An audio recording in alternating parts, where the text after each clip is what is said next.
Hello दोस्तों, नमस्कार। Online जी के भंडार में आप सभी का स्वागत है। हम पढ़ रहे थे भारतीय इतिहास में सिंधु सभ्यता।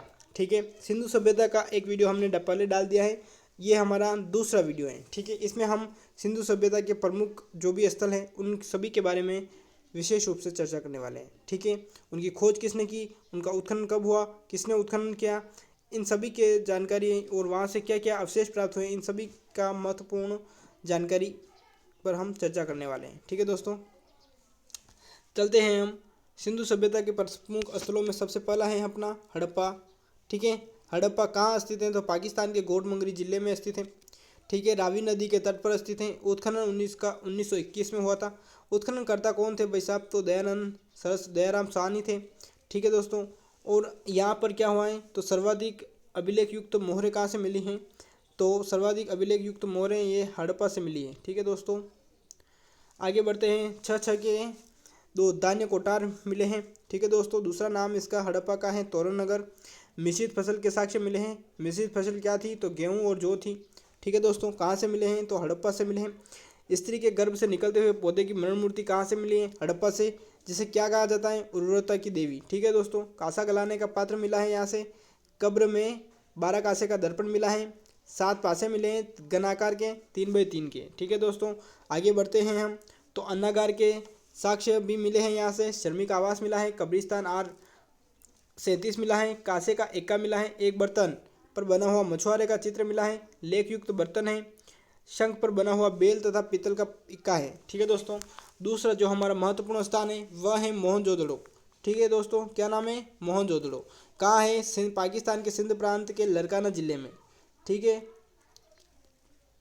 किस नदी के किनारे स्थित है तो ये अपने सिंधु नदी के किनारे स्थित है। ठीक है दोस्तों, मोहनजोदड़ो का क्या अर्थ होता है तो मुर्दों का टीला। ठीक है दोस्तों, इसका उत्खनन कब हुआ था दोस्तों, तो उत्खनन हुआ था 1922 में। ठीक है, हड़प्पा का कब हुआ था 1921 में, और मोहनजोदड़ो का 1922 में। ठीक है, उसके उत्खननकर्ता कौन थे, दयाराम साहनी। इसके उत्खननकर्ता कौन है, लायकल दास बनर्जी। ठीक है दोस्तों, यहाँ से क्या क्या अवशेष प्राप्त हुए हैं तो यहाँ से व्रत स्नानागार मिला है। अन्नागार के साक्ष्य मिले हैं। महाविद्यालय के साक्ष्य मिले हैं। सभागार असेंबली हॉल का साक्ष्य मिला है। ठीक है दोस्तों, जहाँ पर सभा होती थी, बहुत सारे लोग एकत्रित होकर सभा करते हैं, उसे क्या कहते हैं, सभागार। ठीक है दोस्तों, कांसे की नग्न स्त्री की मरण मूर्ति मिली है। पशुपति शिव के साथ हाथी का कपालखंड मिला है। योगी की सेलखड़ी से निर्मित मूर्ति मिली है। चांदी का प्राचीनतम साक्ष्य मिला है। सिलबट्टा, मिट्टी का तराजू, एक बौद्ध स्तूप भी यहाँ से मिला है। ठीक है दोस्तों, यह सिंधु सभ्यता का एकमात्र ऐसा नगर है जिसका 7 बार उत्थान हुआ और 7 बार इसका पतन हुआ। ठीक है दोस्तों, इसको हमेशा ध्यान में रखना। मोहनजोदड़ो कौन सा नगर है, वो मोहनजोदड़ो। ठीक है दोस्तों, और अपने जो स्टुअर्ड पिंगट हैं, इन्होंने मोहनजोदड़ो व हड़प्पा को एक विशाल साम्राज्य की जुड़वा राजधानी कहा है। ठीक है दोस्तों, इसको भी ध्यान में रखना है। अगला जो अपना महत्वपूर्ण स्थल है वह है चन्हुदड़ो। कौन सा है, चन्हुदड़ो। चन्हुदड़ो की खोज कब हुई तो 1931 में M.G. मजूमदार द्वारा खोज की गई। ठीक है दोस्तों, उत्खनन कब हुआ इसका 1935 में डॉक्टर अर्नेस्ट मेके द्वारा। किसके द्वारा, अर्नेस्ट मेके। ठीक है दोस्तों, इसे सिंधु सभ्यता की औद्योगिक नगरी भी कहा जाता है। ठीक है, इसको भी ध्यान में रखना। सिंधु सभ्यता की औद्योगिक नगरी कौन सी है तो वो होगा अपना चन्हुदड़ो। ठीक है दोस्तों, यहाँ से क्या क्या अवशेष मिले हैं तो यहाँ से बैलगाड़ी, इक्का गाड़ी, गाजी नहीं है, यहाँ पे गाड़ी होगा। ठीक है दोस्तों, गाड़ी, इसको ध्यान में रखना आप। और यहाँ से लिपस्टिक व श्रृंगार पेटिका मिली है। एक पर बिल्ली का पीछा करते हुए कुत्ते के पैरों के निशान मिले हैं। एक पत्थर है यहाँ पे, सॉरी, ये एक पर हो गया, पत्थर था यहाँ पे, मैं मतलब इसका सही नहीं लिख पाया मैं इसको, पत्थर, एक पत्थर पर बिल्ली का पीछा करते हुए कुत्ते के पैरों के निशान मिले हैं। ठीक है दोस्तों, वृत्ताकार ईंटें मिली हैं। एल आकार की ईंटें भी मिली हैं। मन के बनाने का कारखाना भी कहाँ से प्राप्त हुआ है, चन्हुदड़ो से। ठीक है दोस्तों, आगे बढ़ते हैं। हमारा चौथा महत्वपूर्ण स्थान है लोथल। लोथल कहाँ है तो गुजरात के अहमदाबाद जिले में है। भोगवा नदी के तट पर है। उत्खनन इसका कब हुआ तो 1954 में रंगनाथ राव द्वारा किया गया।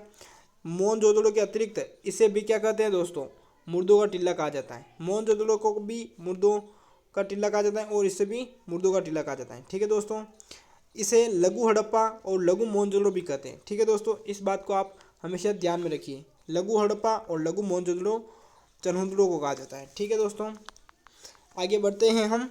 मकानों के दरवाजे पिछली गली में न खुलकर मुख्य सड़क पर खुलते हैं। कहाँ पर? तो चनहुदड़ो में। ठीक है, क्या क्या साक्ष्य मिले हैं? तो गोदीवाड़ा के साक्ष्य मिले हैं, बंदरगाह मिला है, युग्मित समाधियाँ मिली हैं, दान चावल और फारस की मुद्राएं कहाँ मिली हैं? चनहुदड़ो में।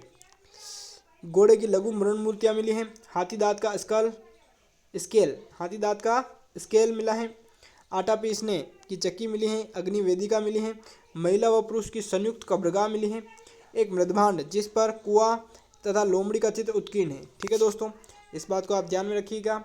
अगला जो अपना महत्वपूर्ण स्थल है वह है स्थल कालीबंगा। कालीबंगा कहाँ है दोस्तों? ये राजस्थान में स्थित है। राजस्थान वालों के लिए कालीबंगा स्थल बहुत ही महत्वपूर्ण स्थल है। ठीक है दोस्तों, इस पर ये किस नदी के किनारे स्थित है? तो ये घग्गर नदी के किनारे स्थित है दोस्तों। किसने इसकी खोज की? तो अमलानंद घोष ने इसकी खोज की थी। कालीबंगा का क्या जो अर्थ क्या होता है? तो इसका अर्थ होता है काले रंग की चूड़ियाँ। ठीक है दोस्तों, उत्खनन इसका कब शुरू हुआ? तो 1961 में शुरू हुआ। किसने उत्खनन किया इसका? तो बीवी लाल और बीके थापर ने। ठीक है दोस्तों, खोज अमलानंद घोष ने की थी और उत्खनन किसने किया? तो उत्खनन बीवी लाल और बीके थापर ने किया था। अमलानंद घोष ने क्या किया? खोज की। ठीक है दोस्तों, इस बात को ध्यान में रखना और आप बिल्कुल भी कंफ्यूज मत होना। ठीक है दोस्तों, आगे बढ़ते हैं हम। तो कालीबंगा को और क्या कहा जाता है? तो दिनहीन बस्ती भी कहा जाता है। ठीक है दोस्तों, दशरथ शर्मा ने कालीबंगा को सिंधु घाटी सभ्यता की तीसरी राजधानी कहा है। किसने कहा है? दशरथ शर्मा ने।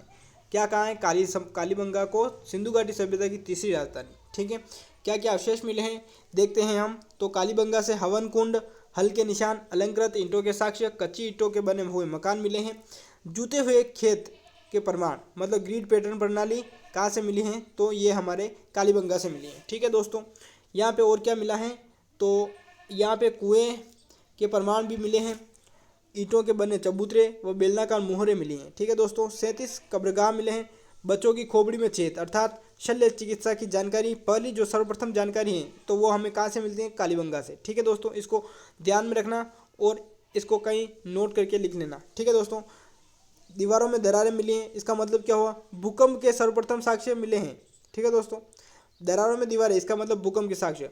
सबसे प्राचीन सभ्यताएं तो इसका मतलब सर्वप्रथम भूकंप के साक्ष्य कहाँ से मिले हैं? तो अपने कालीबंगा से। मात्र देवी अंकित सिक्के मिले हैं, तो इसका मतलब क्या हुआ? मात्र सत्तात्मक व्यवस्था थी। ठीक है दोस्तों, इस बात को ध्यान में रखना आप। ठीक है, आगे बढ़ते हैं हम। यहाँ से तंदूरी ताबीज सरसों, तंदूरी चूल्हे, ताबीज सरसों व दोहरी फसल के प्रमाण मिले। ठीक है दोस्तों, आगे बढ़ते हैं हम। अन्य महत्वपूर्ण स्थल कौन कौन से थे और सिंधु घाटी सभ्यता के? तो वो है हमारा धोलावीरा। ठीक है, ये कहाँ है? तो गुजरात के कच्छ जिले में। खोज किसने की इसकी? तो खोज 1967-68 में हुई थी। खोजकर्ता कौन थे? तो जगपति जोशी। ठीक है दोस्तों, उत्खनन कब हुआ इसका? 1990 में। ठीक है, और उत्खननकर्ता कौन थे? तो उत्खननकर्ता रविंद्र सिंह बिष्ट। मतलब खोज जो मतलब पता लगाते वो तो होते हैं खोजकर्ता, और जो उसका खुदाई करते हैं मतलब जो वहाँ पे जो साक्ष्य हैं उसको खोद खोद कर बाहर निकालते हैं वो होते हैं उत्खननकर्ता। ठीक है दोस्तों, आप इसमें कंफ्यूज मत होना, खोजकर्ता कौन है और उत्खननकर्ता कौन है। ठीक है दोस्तों, इसको आप ध्यान में रखना। ठीक है, आगे बढ़ते हैं हम। तो भारतीय क्षेत्र में स्थित सिंधु घाटी सभ्यता का सबसे बड़ा नगर है, विशाल नगर है। ठीक है दोस्तों, अब कौन है? तो ये है अपना धोलावीरा। ठीक है दोस्तों, इसको ध्यान में रखना। कहाँ है? गुजरात के कच्छ जिले में। ठीक है दोस्तों, एकमात्र नगर है जो किसी नदी के किनारे नहीं है। धोलावीरा किसी भी नदी के किनारे नहीं है। ठीक है, इसको इस बात को आप नोट कर लीजिएगा, धोलावीरा किसी भी नदी के किनारे नहीं है। ठीक है, यह स्थल 3 भागों में विभक्त है, दुर्ग, मध्यम नगर, निचला नगर। ठीक है दोस्तों, यहाँ से क्या क्या अवशेष मिले हैं? तो यहाँ से हमें 16 जलाशय प्राप्त हुए हैं, जिसे इसे जलाशय नगरी भी कहते हैं जिस कारण से। ठीक है दोस्तों, और 17 अक्षरों वाला लेख व साइन बोर्ड मिला है। ठीक है दोस्तों, पहली खगोलीय वेधशाला के प्रमाण कहाँ से मिले हैं? वो धोलावीरा से मिले हैं। ठीक है, एक स्टेडियम का प्रमाण भी मिला है दोस्तों। ठीक है, जहाँ पर मतलब अपने जो ये मैच होते हैं या फिर स्टेडियम वही होता है जो खेल जहाँ पे खेल होता है और लोग वहाँ पे देखने आते हैं। ठीक है दोस्तों, स्टेडियम का प्रमाण मिला है धोलावीरा से। ठीक है, दूसरा अपना महत्वपूर्ण जो स्थल है वह है सूत कोटला। क्या है? सूत कोटला। कहाँ है? तो गुजरात के कच्छ जिले में। खोज हुई थी इसकी 1960 में, उत्खनन इसका हुआ था 1972 में। उत्खननकर्ता कौन थे? तो जगपति जोशी। यहाँ से और क्या मिला है, कलश समाधान के साक्ष्य मिले हैं, ठीक है, और घोड़े की अस्थियां मिली हैं, ठीक है दोस्तों। आगे बढ़ते हैं। यह स्थल हड़प्पा सभ्यता के पतन को दर्शाता है, ठीक है दोस्तों। सुतकोटड़ा हड़प्पा सभ्यता के पतन को दर्शाता है, ठीक है दोस्तों, इस बात को आप नोट कर लीजिएगा। अपना अगला स्थान है बनावली। यह हरियाणा में स्थित है, सरस्वती या घग्गर नदी के किनारे स्थित है, ठीक है दोस्तों, सरस्वती या घग्गर नदी के किनारे। खोज हुई थी इसकी 1973, ठीक है, कब हुई थी, 1973 में।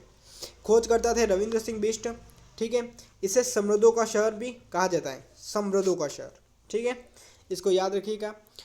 यहाँ से और क्या क्या अवशेष मिले हैं, तो मिट्टी से बने हल्की आकृति के खिलौने के रूप में मिली हैं।